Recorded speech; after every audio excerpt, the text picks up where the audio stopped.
negative.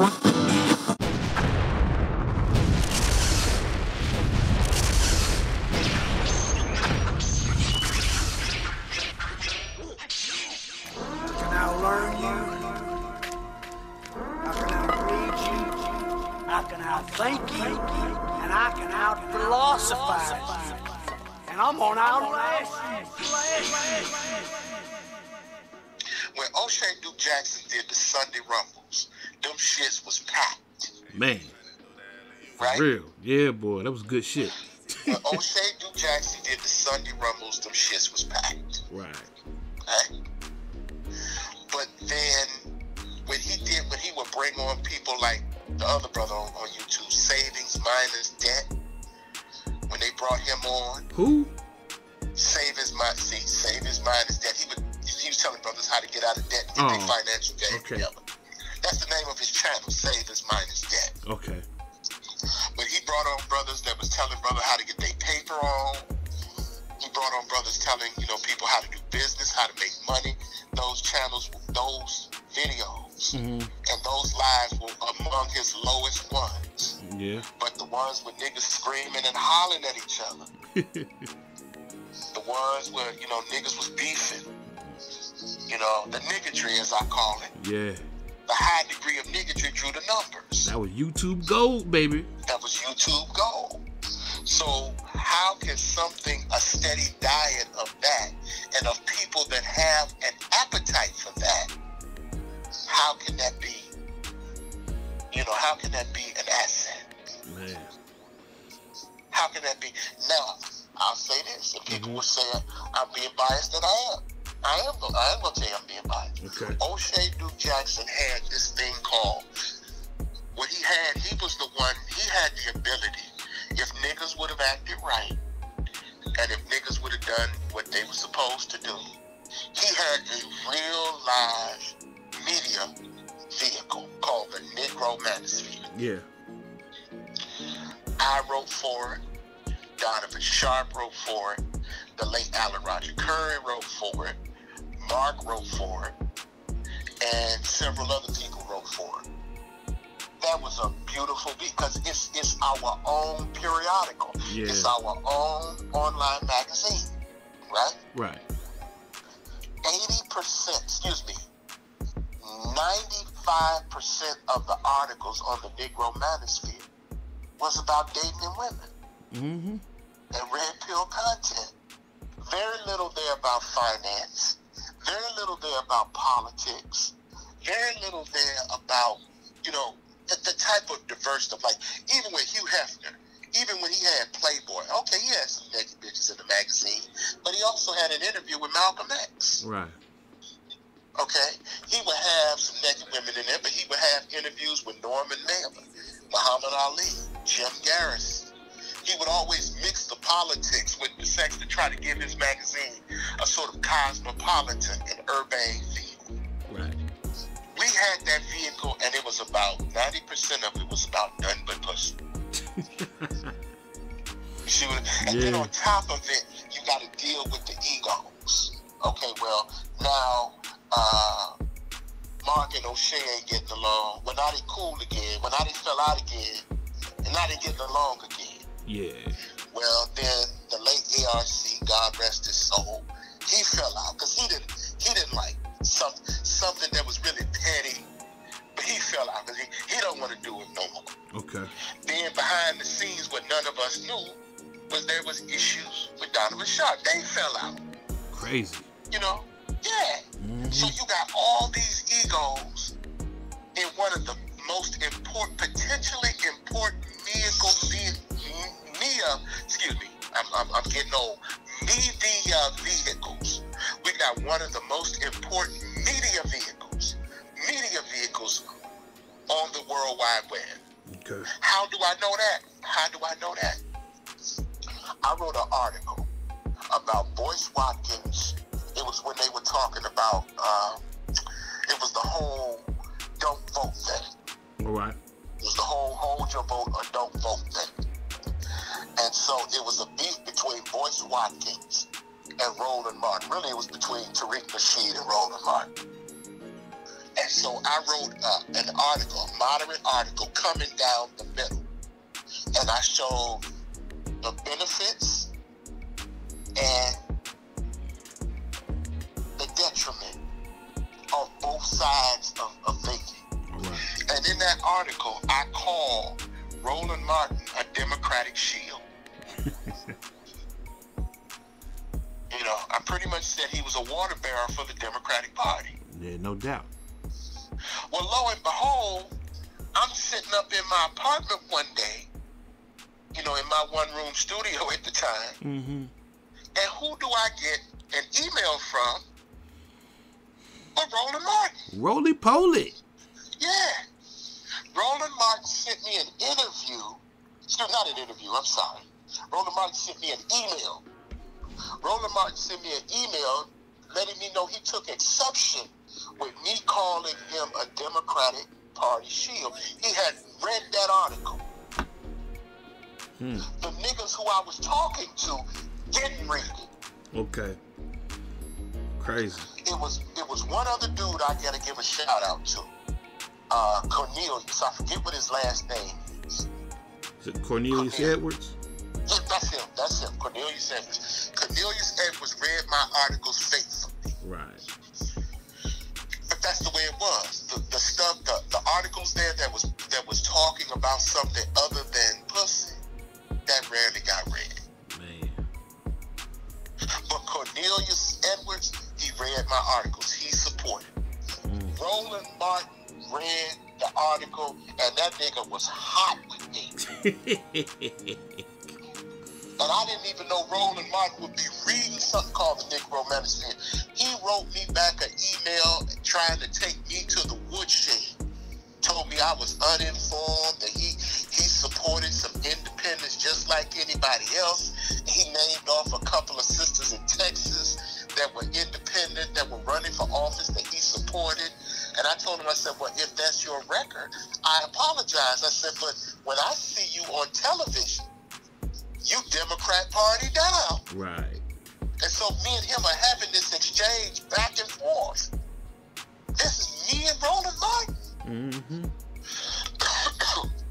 So I know the power that magazine had. I know the potential that the Negro Manosphere had. But niggas ruined it. Damn. Niggas ruined it. And so this morning I sent O'Shea a email, and I apologized to him. Okay. And I said, you know, that Negro Manosphere was the most beautiful thing I'd ever seen. And I want to apologize to you for being one of the niggas that fucked it up. And he shot me back. He was like, oh, no. He said, we can rejuvenate it. Mm-hmm. I'm like, word? He was like, word. But that's, you know, I won't get too much into that. But the point here being, he was the only one that had that kind of vision. Yeah. Because when you start talking about a media vehicle, an online magazine, now you're talking stuff like Ebony. Now you're talking stuff like Men's Magazine. Now you're talking about stuff like King's, Maxim, GQ. Hey, let's back up. Why did you apologize? Why did you say that you were sorry for ruining it? Well, because I had to take accountability myself. Okay. You see what I'm saying? I can't point at them all the time and not point at myself, because I was part of that. You know, okay. So even though I did whatever I could, like you said, dog, it's our fault. Mm-hmm. If it fails, it's our fault. Right. It's our fault. If that magazine went under, that's our fault. Man. So I was adhering to those principles. Right. I got to take responsibility for my part in it. And so when I sent him that email, that's why I did it. He shot back, you know, he told me those some other things, and, you know, hopefully we'll have a conversation. Okay. But long story short, what I'm saying here is the Black Manosphere was never a manosphere. Oh, wow. It was just a loose confederation of people with ego problems that were never going to be able to coexist over the long haul. Okay. You decide who has what. You decide who has what. You decide who does. But that's what it was. People people that had ego problems, personality and behavioral disorders. And then when you let people in, then here come all this stuff about these rape allegations. And then they let, some of these other niggas in that didn't belong in.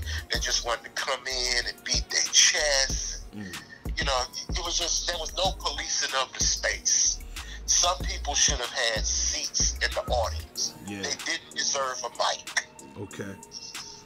But niggas get upset when you tell them that they can't have a mic. Niggas think that just because they in a place, they should have a mic. Mm-hmm. No, you don't need a mic. I don't care how you feel about it, you don't need a mic. Sit your raggedy mouth ass over there in the clouds. Well, check this out, man. Let me run this past you, man. What do you think about the phenomenon of the so-called manosphere basically being pretty much ran by women right about now? That's where it was. That's the way it was always gonna be. Okay. That's what I'm saying all along, dog. They couldn't get along. Mm-hmm. Whenever you saw whenever O'Shea did his shows, man, go back and look at those super chats, and you're gonna see that the majority of those super chats, the highest person that donated was a woman. Ain't that a bitch?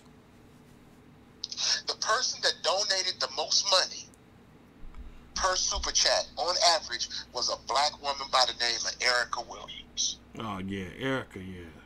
Yep. She one of them financial chicks, ain't she? Yeah. Yeah, okay. Yeah. Mm-hmm. She would come in and drop $150, $200 trying to support, and then niggas was up there talking about how she look. That's how stupid they are. Children, man. Children, man. And so then when I started seeing them niggas sell their spaces, I'm like, these niggas don't stand for anything. Well, how can you expect them to stand for anything? Because this was never a controlled or policed space. Mm-hmm. It was one that just let everybody in. And some of these niggas just did not belong in the mix. Okay. They just didn't belong here. They had personal issues that they needed to be able to work out on their own. And some of this was created by some of the people that were in the space, because they were trying to get their numbers up and they were trying to get their money. But they didn't understand this dead segment of an audience that they were creating were never going to give them any money. These were niggas that just needed a long couch and somebody to talk to. Oh shit, man. That was never gonna work. So they thought that if they got their numbers up, you got your numbers up, but your channel got struck. Wow. You got your numbers up, but you always beefing. And now people putting your information out. You got your channel up, but you done got caught up with some ratchet, and she telling your business live on YouTube. Mm-hmm. That was never gonna work. It was never going to work. And again, the people that were most successful, think about it, dog. Does Fresh and Fit claim the black manosphere? No. No. No. Does Donovan Sharp claim the black manosphere? No. No. Did Kevin Samuels claim the black manosphere? No. No. Lead attorney don't even use, I think he may use the word black manosphere, but he don't claim them niggas. Right. So they would come there and pick up the talking points, and then they would pick up the talking points, dress themselves up, and get as far away from them niggas as possible. But then the black manosphere would claim them as one of theirs. That's not a win. This nigga is saying he don't know you. Wow. Just like being at the club, and your homeboy is the hottest rapper, in the city, and he at the club, and they outside in line trying to get in, and they asking your homeboy, hey, do you know these niggas? Like, no, I don't know these niggas. Mm-hmm. I don't know who these niggas are. Right. No, put these niggas in the back of the line. Man. Yeah, it just reminds me of a conversation that I heard on YouTube between Obsidian and Nicole. And Nicole was... Mark. Okay, Mark. However you want to phrase it. They basically was speaking on, or she was speaking on how there's enough blame to go around on both sides, men and women.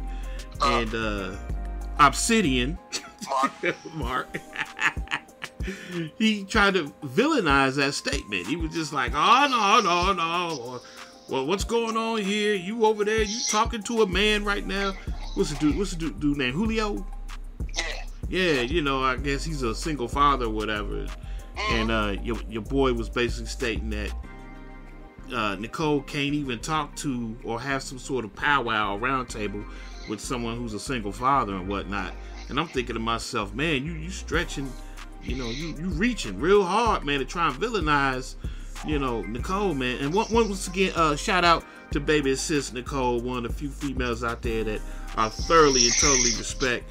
And if you a cat out there and you got some sort of beef with Nicole Michelle, you're an idiot. You know what I mean? Because she one of the most even keeled, like I said, balanced individuals, you know, as far as the female's concerned, that I've met, man. So, but I'm, you know, that's the overall thought process of most of the individuals in the black manosphere, man. They just looking for any reason to hate a woman.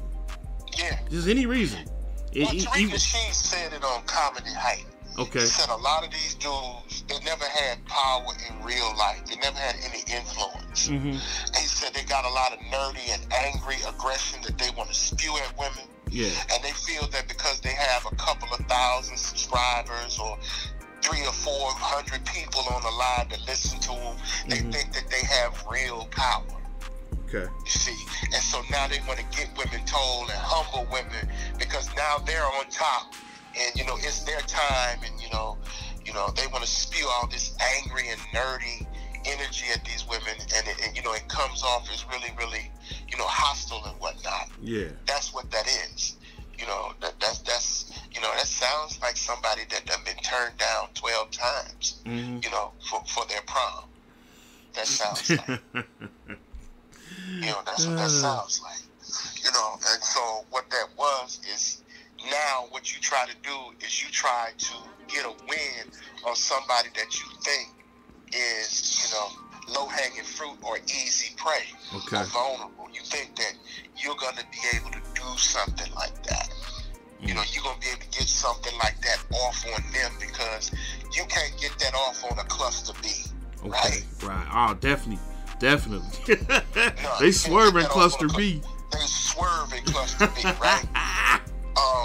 You can't get that off on a Melody Monaco. Okay. You can't get that off on a Bomb Cherry. You can't get that off on one of these chicks that are gully and you know they will reach out and touch you. Okay. But because someone is being a lady, you want to trample and take advantage of that because you haven't mastered the ability to tame these, you know, Mutual of Omaha Wild Kingdom chicks that you sexually attracted to. So you want to take out that nerdy aggression on someone who's being soft and feminine. And so you want them to always show you deference. They can't never tell you wrong. They can't never raise their voice at you because you have to be the person that beats up on, you know, the woman that ain't even trying to fight you. So now you're looking for a reason to jump down their throat when it ain't no reason. And so when my thing is, no, you never bow down to anyone, so to speak, with the exception of maybe your father, God, or your husband, or whatever like that. But you don't bow down to suckers. That's not what we do. Okay. You don't let suckers dress you down. That's not what we do. You know, that's not how we cut. You know, you don't go in there and let that man drag you just so he can say you cool. You don't let him doggy pile and humiliate you in front of that gang of booger-picking, crayon-chewing misfits over there just to say you cool now and earn his favor. Now, that's not what we do. Wow. We don't do that. And so now he's reaching for any and everything and think that he gonna do that without some sort of response. And that's just not going to happen. So he needed to do that. He needed to come up with something because he was talking about his interest is fiduciary. First of all, he didn't understand the word fiduciary. He used the word incorrectly. Okay. But what he was saying is he wanted to offer her up his red meat so he can create another villain. You know, I'm like, no, we're not going to do that. Or he can do whatever he thinks he can do, but he's not going to do that without a response. Yeah, I listened to some of the stuff he was talking about, man, because I'm thinking, did I miss something here? Like, No, you know, you didn't miss anything. he coming at her kind of crazy and sideways. Yeah. So I'm Yeah. listening to him. I'm like, this is his gripe? I'm like, everything that she's speaking, man, is kind of, shit, what's the word I'm looking for? Logical? Oh, yeah, logical and sensible. Yeah. Yeah. I'm like, it's just logical and sensible, man. She's saying everybody's got a part to play in this.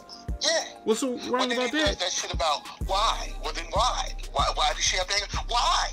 Because she can. Well, why? Because she wants to. Well, why? Like a 3-year-old toddler. And yeah, that type shit. Uh-huh. But why though? You see? Uh-huh. And so that further lets you know, who you're dealing with. Oh, man. That further, now you begin to see why that space is the way that it is. Mm-hmm. And incidentally, he's the lowest performing one of the other three. Of the other two, excuse me. He's the lowest. It's no accident that his numbers are lower, his subscribers are lower. It's no wonder why he's the lowest performing one of them. Just, I want to talk to why. I just want to talk to my players, man. And, no movement can survive without a devil, man. You know what I mean? The church has done its thing as long as it has, because the devil and Lucifer has actually been very lucrative for the church, man. You know what I mean? If there was no devil, if there was no Lucifer, you couldn't get no tithes. You know what I'm saying? And that's what's going on with your boy. He's got to create monsters. Yeah, get money. That's what he has to do. But he can't create a monster where none of it, except to those those mindless morons over there on his channel. Yeah. And he'll tell you, that they're all making this. You can see that's not the case. Yeah. Common sense tells you that's not the case. Mm-hmm. That's not the case. But of course, what he does is he cherry picks the best ones. Mm-hmm. And says that represents his channel. It doesn't. And he'll come up with imaginary statistics to support that. Of course, none of it can be proven. Mm-hmm. But he's really kind of fictional. Okay. In a funny way. He's really kind of fictional. That's why I don't call him by that other name. Right. I no longer will call him by that other name. Oh, my God, man. So, it's Well, check this out. What do you say to cats is kind of saying maybe you might be a little hypocrite yourself because you're not turning the other cheek, because you was just talking about how we have never-ending beefs, you know what I mean, online, but here you are, you obviously have some sort of bone to pick with Mark. I don't have any bones to pick with Mark. If Mark would leave me alone, I wouldn't think about it. Okay. I didn't pick a bone with Mark. Mark picked a bone with me. Okay. That's what they don't understand. See, niggas lack the ability to critically think in a dynamic environment. Okay. Okay, who is the one who provoked this? Right. Who is the provocateur in this equation? Is it Tony or is it Mark?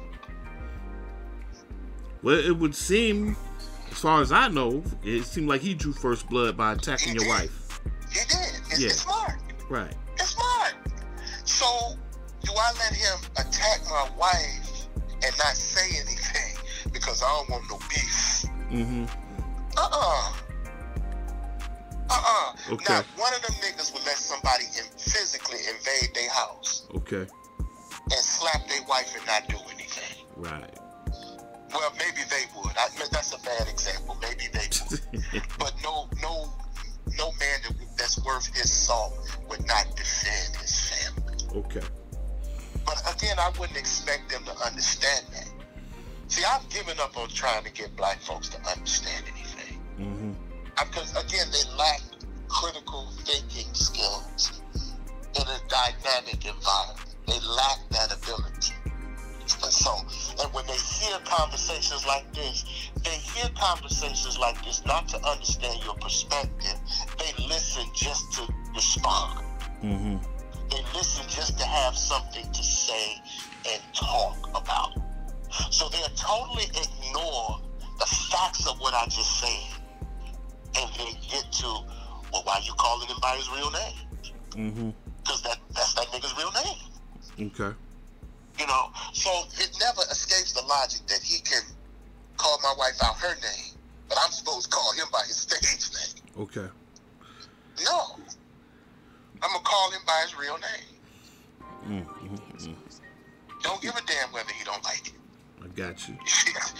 I'm doing it because he don't like it. No. I'm doing it because it's disrespectful. Because he's disrespecting my family. No. So you saying if he chill the fuck out, you gonna chill out? If he go on about his business. Right, okay, alright. But if he don't, it's you know, because, you know, people think that the stuff that they do a lot of times don't come back to them because they think that they have a degree of anonymity on the World Wide Web. There's no anonymity anymore, man. All right. There's no anonymity anymore. And so, you know, certain things, yes, entertainment, but sometimes a nigga can cross the line. Okay. And he'll take you out of your zone like a suitcase. All right. And sometimes you gotta say enough. You gotta say enough. Or as the Italians would say, basta. Enough. Okay. You see? But again, I don't expect them to understand that. Because again, they're listening to respond. They ain't listening to understand. We have never bothered anybody, man. Right. You and I we did what, from 2000?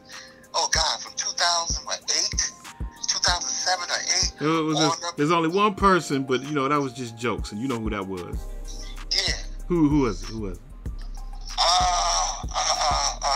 The high top. The flat top guy. Sean James. The flat top guy. The most high H passports. The most high H passports. Yeah, you know, yeah. We was wrong for that thumbnail. The flat top diaries and whatnot. Yeah, but that was all in good fun, though. Yeah, but I mean, we didn't go out of our way to mess with anyone. I mean, we just did. Right. We gave our opinion on stuff and we kept it moving. We didn't provoke no beef with nobody. You know what I'm saying? Yeah. We weren't provocateurs. You know, mostly we kind of stayed ourselves. We had our opinions, and we said what our opinions were. We were as honest. We tried to be as honest as we could. You know, and tell the truth. You know, as often as possible, and that's what it was, and that's what made it beautiful. But they weren't interested in truth. They were interested only in, you know, this reality, this bubble that they live in. Well, before you proceed, right? Well, this is your chance to basically tell cats, the old school listeners of Mac City Limits Radio, man, about why you basically kind of dipped off, man, over to Clubhouse and started doing something different, man. Because every now and then, you know, I get someone that comes in and they want to know what happened, like, did you and Tony fall out, or what's going on? And I'll be like, man, you gotta ask Tony what's going on. It was never nothing like that, man. Of course, I know that. It was never anything. Well, let me let them know it was never anything like that. I just tried Clubhouse because it was new. It was a new vehicle, but you know, truth be told, I really don't do much over there because I was trying to do, you know, some positive stuff. I was trying to do. I have a political show that I do with, you know, the brother that I graduated with, you know, from college. You know, but it's niggardry over there. They don't want nothing political over there. If anything is about any money or politics, I gotta go to the white rooms. Right. You know what I'm saying? That's crazy. So, yeah, if you want anything substantive, you gotta go where the white folks are. Wow. And the niggas that are in those rooms are gonna act as they should. Right. But even on Clubhouse, I ain't like over there. I got two rooms that I'm in. One room is there's a Malcolm X room. That's every Monday night at 9:30. A brother by the name of Jeff Pope has dedicated himself to the memory of Malcolm X, and that's a good room because they play Malcolm X's speeches and they analyze them and take it apart and they talk about the history. There's lively debate. People will disagree with one another, but it pretty much stays in pocket because Jeff keeps a lid on these backwards ass acerbic reprobate hotep niggas. He keeps them in line so the discourse moves forward and it's actual facts about Malcolm X. So that's a great room. There is another room, which is called the Governor's Office, which is hosted by former Governor Jesse Ventura on Wednesday night at 8 o'clock. Gotcha. I go in there sometimes. I'm cool with his son Tyrell. All right. Me and Tyrell used to do a show on Clubhouse. And we did a show a couple of times on Clubhouse. And so I'm over there, and then sometimes I may be inspired to crank up and do something. You know, I'm looking for my, you know, my niche, you know. So now I'm looking at, I have I'm back on YouTube, actually, a center of the board, and I, you know, do these little interviews with, you know, martial artists. What do you know about me? I'm sorry, Eric, but I've seen what Shaw did. I've felt your agony. Then you know to stay out of my head. Alles ist gut. 3.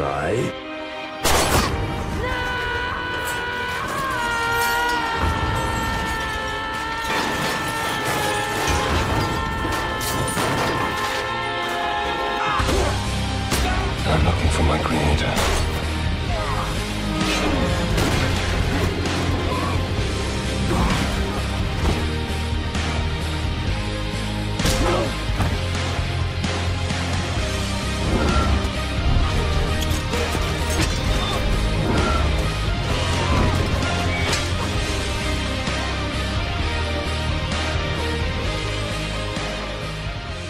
So much more to you than you know. Not just pain and anger. It's good, too. I felt it. When you can access all that, you'll possess a power no one can match. I can help you. I don't need your help. Listen to me very carefully, my friend. Killing Shaw will not bring you peace. Peace was never an option. This is our time, our age. We are the future of the human race.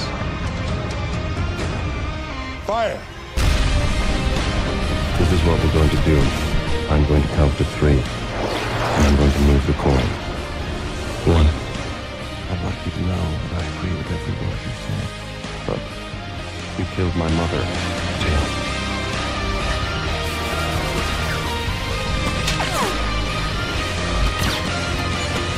2.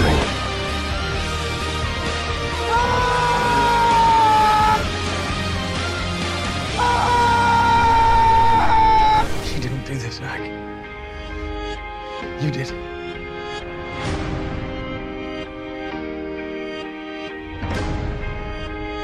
I prefer Magneto.